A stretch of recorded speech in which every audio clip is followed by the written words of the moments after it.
En 2018, Aston Villa n'était même pas en Première Ligue et aujourd'hui, ils jouent la Ligue des Champions. Et cette semaine, c'est une grosse semaine pour eux. 2 matchs à domicile, un match face au Bayern en Ligue des Champions, suivi du choc face à Manchester United en championnat. Mais nous, aujourd'hui, on se retrouve pour parler du boulot monumental de Unai Emery à Aston Villa.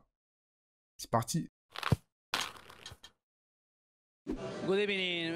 Ouais, good evening Unai, mais par contre c'est pas ton tour. T'inquiète Unai, on revient vers toi un peu plus tard. On va d'abord un peu discuter de Villa. Et comme dit en intro, il y a quelques années, ils étaient même pas en Première Ligue. Et si on remonte au début des années 2000, il y a eu un nouveau propriétaire et les choses se passaient pas trop mal. Tu finis 6ème 3 années de suite, mais au début des années 2010... c'est le drame. Ça investit de moins en moins dans le club, le proprio Randy Lerner, un ricain, il se désintéresse de plus en plus du foot, globalement la situation s'empire. Tu perds des joueurs importants, tu changes de coach comme de Slibar, enfin non bon, ça j'avoue ça dépend de qui, mais ça pour dire que ouais, c'est pas fou hein. Et en 2013, le Lerner là, il annonce vouloir vendre Aston Villa, et ce qui devait arriver est finalement arrivé en 2016, la relégation et la vente du club aussi. Bah, fallait vraiment avoir les nerfs solides pour supporter ce club à cette époque. Mais tu passes 3 saisons en Championship, et bon, entre-temps, le club, il est encore une fois revendu en 2018. Ouais, c'est cher la crise. Mais bon, saison 2019-2020, le comeback en Première Ligue, t'arrives à tenir ta première saison, il y a la légende Steven Gerrard qui vient entraîner ton club, mais c'est très compliqué, hein. Regardez-moi ce bilan. 13 victoires, 19 défaites, plus de buts encaissés que de buts marqués, et un peu plus d'1 point par match. Allez Steven, et bouge de là, laisse ta place, il y a le boss qui arrive. Unai Emery, qu'il faut quand même le rappeler, le coach avec le plus de titres en Europa League,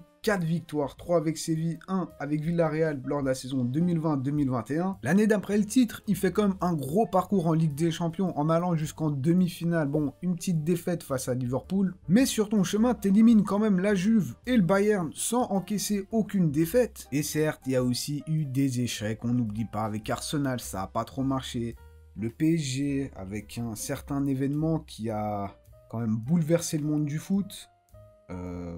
Barcelone, sombre soirée au Camp Nou. Ouais non, vas-y, je vais pas continuer parce que ça va raviver certains souvenirs. Mais arrive donc Unai Emery en novembre 2022, alors que la saison a déjà commencé. Et au final, tu l'as fini très bien, une 7ème place, qualification en Conference League, où l'année d'après, tu sautes malheureusement face à l'Olympiakos en demi-finale. Et on va pas se mentir, voilà, ils auraient pu aller la chercher. Mais en championnat, tu finis quand même 4ème. Ce qui signifie que cette saison, tu joues la Ligue des Champions, et ça rime en plus. Et petit fun fact, Aston Villa n'a jamais joué la LDC de son histoire, enfin, la Ligue des Champions telle qu'on la connaît aujourd'hui, parce qu'ils ont quand même joué l'ancêtre, qui s'appelait la Coupe des clubs champions européens, bah toujours plus long les noms, hein, vas-y. Bon, au final, ils l'ont quand même gagné en 82, et c'est tout. Mais donc, en très peu de temps, avec Emery, le club a retrouvé l'Europe après plus de 14 ans, et bon, vous excitez pas non plus. À l'époque, quand ça jouait, ça passait même pas les barrages. Et on peut le dire, Emery, il a quand même bien su s'entourer avec notamment Ollie Watkins, un des joueurs les plus décisifs de Première Ligue la saison dernière. On peut aussi parler de John Duran, le jeune Colombien qui est bon, pour l'instant qu'en remplaçant, mais à chaque fois qu'il entre, limite, il marque un but. Au milieu de terrain, les John McGinn, Tillmans, Onana, la saison dernière par exemple, il y avait Douglas Luiz. Et évidemment, comment ne pas parler de lui, le joueur le plus adoré, que dis-je, la légende Dibu Martinez. Et bon, quoi qu'on en pense, ça reste quand même un gardien très fort sur sa ligne, qui est aussi capable de jouer avec ses pieds, full seum quand même. Et quoi qu'il en soit, Emery il a quand même bâti une équipe très solide. Et même si c'est peut-être pas la meilleure équipe du monde, mais ils sont trop relous à affronter. Et c'est pas pour rien que des équipes comme Man City, Arsenal, Liverpool se sont cassés les dents la saison dernière. Arsenal par exemple, ils ont même pas réussi à les battre. Petit point tactique maintenant, comment cette équipe d'Aston Villa joue. Emery il est connu pour ses analyses, où il est capable pendant des heures de montrer à ses joueurs, de leur expliquer que l'adversaire aime toucher la balle avec les pieds. Et ce qui caractérise le mieux cette équipe d'Aston Villa version Unai Emery, c'est la flexibilité.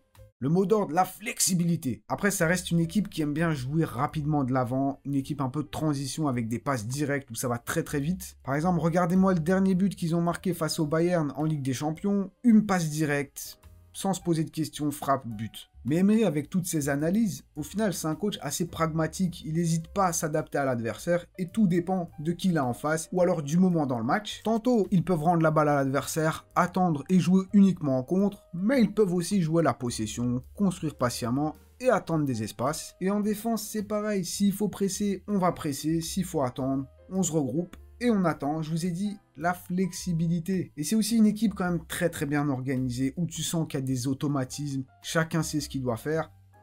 C'est pas le cas de tout le monde, je vise personne, sûrement pas un chauve de Manchester, de la partie rouge de Manchester.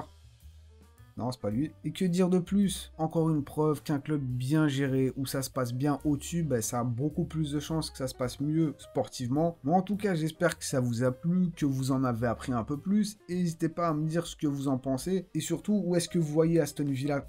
Est-ce que vous les voyez se qualifier pour le prochain tour de la Ligue des Champions? Est-ce que vous les voyez se requalifier pour la LDC l'année prochaine? Peut-être prendre le titre en championnat, qui sait? Dites-moi ça dans les commentaires. N'oubliez pas aussi le petit triplé like, commentaire et abonnez-vous si ce n'est pas encore fait. Et n'oubliez pas, quand t'es bon, tu joues. Et quand t'es pas bon, tu joues pas. La concurrence.